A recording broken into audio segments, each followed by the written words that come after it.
I'm also the co-founder of a company called Planted, Plantd.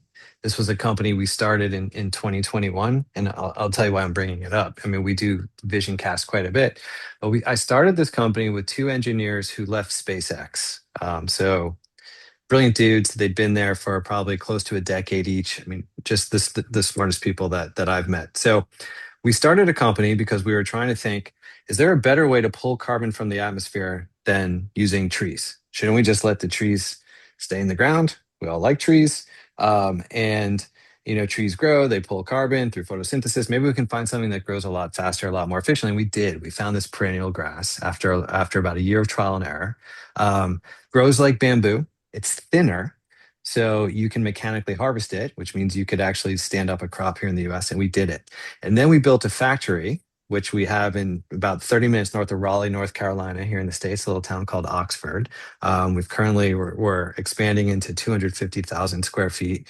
We built a factory with no smokestack. So if you think about, so here in the US where we build homes, it's all basically wood, stick built, right?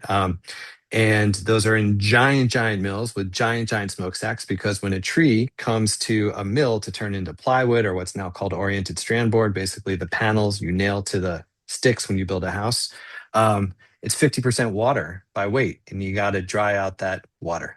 So that's a lot of heat, a lot of energy. It can be fossil fuels, or you're just burning wood. We got rid of all of that. And we've built this new factory, and now we work with the largest home builder in America today, D.R. Horton. So these panels are going into very, very mainstream houses, and they sequester carbon from the atmosphere.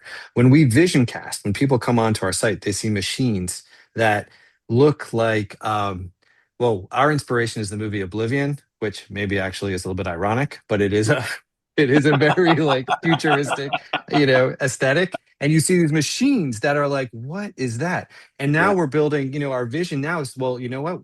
We don't even need walls. Let's bring this factory to the field. And we have this incredible designer who draws up these schematics of what it would look like to bring a factory right to the field. So you're like growing this input for your building materials. You're turning them like with solar and wind into into materials, and then they're located such that they're right where the homes are going to get built, right? So you have this carbon sink, and we really spend so much time on the visuals because we can talk about it, we can say lovely words, but really, like literally trying to show people this is the future that we envision.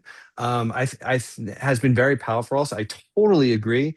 We need to be thinking about that on a across society. What would it mean? How could we visually represent it? How could we talk about it? How could we discuss it?